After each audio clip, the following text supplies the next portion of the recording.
সংসার গোছাতে এসে অনেক মেয়েরা নিজেকে গোছানোর কথাই ভুলে যায়। আগের যুগের দাদি নানিরা বলতো বিয়ের পরে সুখ হয়, বিয়ের পরে মেয়েদের অনেক শান্তি হয়। ভাই আমার একটু বুঝান তো কিভাবে শান্তি হয়? বিয়ের কিছুদিন যাইতে না যাইতে বলে বাচ্চা নেও। এবার যেমনে হেমনে আল্লাহ একটা বাচ্চা দিল। এবার এই বাচ্চাটার পিছনে দৌড়াইতে দৌড়াইতে 5টা বছর চলে যায়। এই যে 5টা বছর মেয়েরা নিজেকে কিভাবে গোছাবে সেটা তো ভুলেই যায়। নিজেকে গোছাবে কি, বাচ্চার পাশাপাশি সংসারটা গোছাতেও হিমশিম খেয়ে যায়। যে সংসারে শুধু একটা মেয়েই থাকে সেই সংসারে একটা বাচ্চা লালন পালন করা খুবই কঠিন। যারা এটা করেছে, যারা এই পরিস্থিতির ভিতরে পড়েছে তারাই বুঝবে, বাকিরা বুঝবে না, কখনোই বুঝবে না যে বাচ্চাটাকে একা ফালতে কতটা কষ্ট এবং কতটা কঠিন। গরুর মাংস রান্না করার পাশাপাশি অনেকগুলো কথা বললাম। ভিডিওটা ভালো লাগলে অবশ্যই লাইক কমেন্ট শেয়ার করতে কিন্তু ভুলবেন না।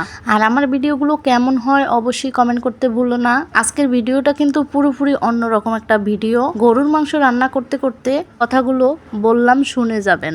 5 বছর পরে যখন একটা বাচ্চা পালতে পালতে 5টা বছর চলে যায়, এরপরে কি বলে জানেন? একটা বাচ্চা কি বাচ্চা হলো নাকি আরেকটা বাচ্চা নেও। এবার আরেকটা বাচ্চা নেওয়ার পর আরো 5টা বছর ওই বাচ্চাটার পিছন দৌড়াইতে দৌড়াইতে গেল। তাহলে হিসাব করেন কয় বছর গেল গা, 10 বছর চলে গেল। এরপরে বাচ্চাগুলোকে স্কুল ভর্তি করানোর পরে যে কি ঝামেলা পড়তে হয় সেটা তো ওই মাই জানে। এরপর কিছু মানুষ আইসা বলবে নারী তুমি সংসার করতে জানো না। আরে ভাই আর কিভাবে করবে বলেন? একটা বাচ্চাকে স্কুলে নেওয়া আনা এবং বাসায় বসে বাচ্চাটার সবকিছু শেখানো সবই কিন্তু মায়ের উপরে করে। কোনো বাবা সম্পূর্ণ কাজ করে না। সে যদিও মোটামুটি হেল্প করে সেটা সামান্যই। সারাদিন বাচ্চাটার পিছনে দৌড়াদৌড়ি করা কিন্তু মায়েরই কাজ। এরপর কিছু নাটককার আইসা বলবে নারী তুমি সারাক্ষণ বাসায় কি করো? ওরে পুরুষ তুমি তো নাটকে সেরা রে, তোমার মুখেই এটা মানায়, বুঝছো?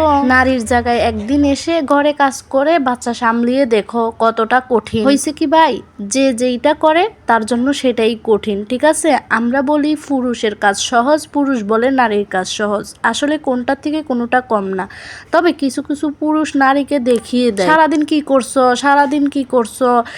আমার মনে হচ্ছে কি ওই ধরনের নারীরা সবকিছু খাতায় হিসাব করে লেখা উচিত যে আমি সারাদিন কি করলাম। আমি এমনও দেখেছি, এমনও পুরুষ আছে বাহির থেকে কাজ করে আসার পর কোনো একটা কিছু দিতে দেরি হলে বউকে অনেক কটু কথা শোনায়। তো ওদেরকে বলি তোরা আসলেই নাটকে সেরা রে, একটু তো বোঝ ভাই কিভাবে কি করতে হয়। 2 মিনিটের জন্য বাচ্চাকে দিয়ে যাইলো, ওই বাবাটা বাচ্চাকে সামলাতে পারে না, সে আবার আইসা বউকে বলে সারাদিন কি করছে। এরা কি সত্যি নাটকে সেরা না? কি বলেন আপনারা? কমেন্ট করে জানিয়ে যাবেন আপনাদের মতামত। আমার তো মনে হয় এই ধরনের পুরুষকে নাটক করতে দিলে ওরা অ্যাওয়ার্ড পেতো। কি বলেন, তাই না? ওকে, আল্লাহ হাফেজ।